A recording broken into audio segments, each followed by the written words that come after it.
con nào không? Bố, nhà này không có chúng đâu.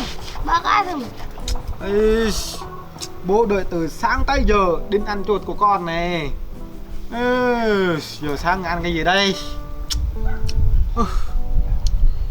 Bố, nhà mình có gà nhiều mà. Ăn một con đi, lâu lâu ăn một lần á. Gà? Trời ơi, gà này bố cũng đi bắt rồi. Cho nó ăn gà mà bắt không có được. Ôi, gà một trước mẹ mày nuôi nhiều á, mà bắt không có được. Để con bắt trò dễ lắm. Thôi, láo. Đố mày bắt được, nếu mà bắt được á, cho thêm tiền luôn. Cả làng mà đòi bắt được khó lắm. Thôi cái kiếm lá mì ăn tạm phải chứ, kiếm cái gì ăn tạm phải chứ giờ cần trừ rồi. Nếu con bắt được, kim cho con vợ nha. Con thông minh lắm. Thông minh lắm. Thông minh quá. Con bắt được, bố được ăn nha. Đéo thèm ăn. Bắt được mới lạ.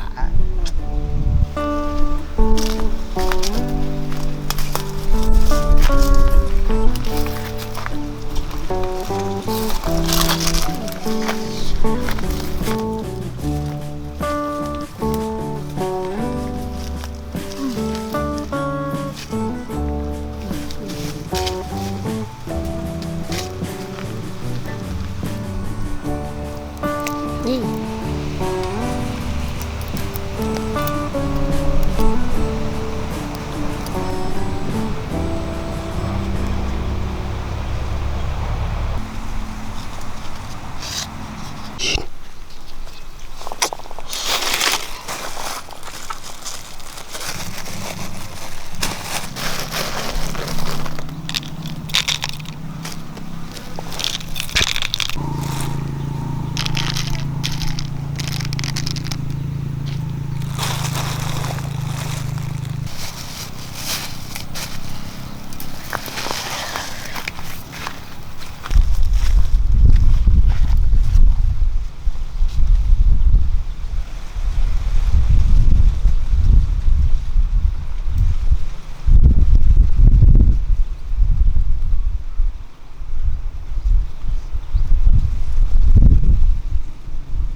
Đói bụng.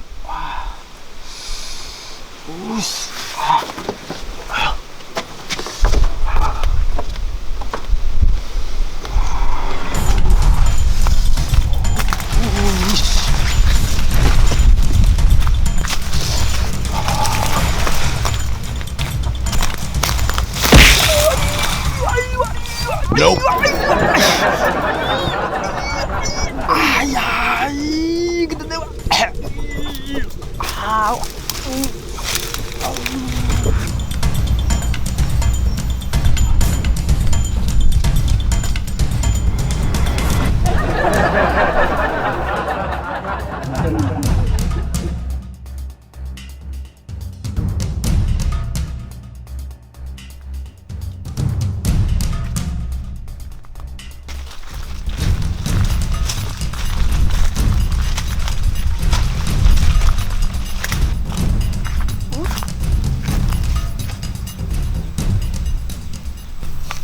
Được không? Ủa? Ủa? Quen nhỉ?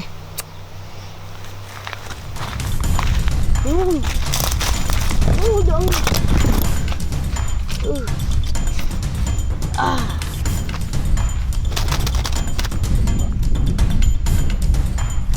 Còn một bé nữa. Chừng con nữa. Để nhỏ thôi. Này lên. Tôi về thôi. Vừa.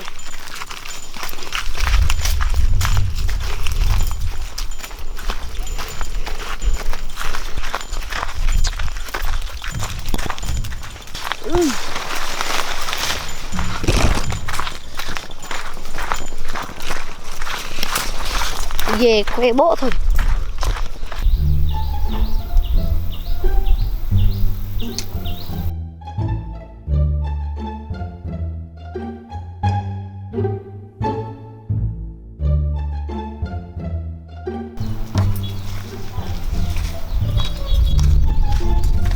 Bố ơi bố. Bố ơi. Đây. Hả? Ôi, nhiều vậy? Của bố đúng không? Trao lại này. Hai con luôn. Cho bố một con đi. Mơ đi, bố nói không ăn, không cho đâu. Biết này không còn nói rồi. Thì ra là của nó. Chắc đi ăn trộm của nó thôi.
Bố ơi bố có thèm không?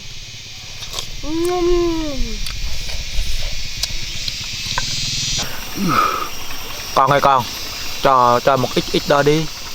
Nơi này làm không ăn là không ăn.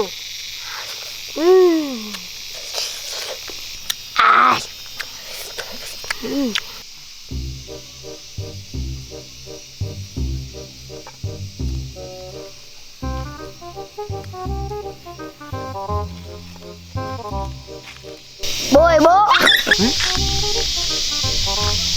Gọn đi, gọn đi. Đây nè.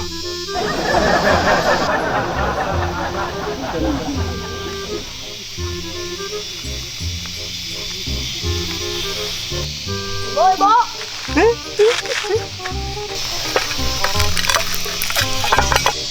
Không phải. Đây nè.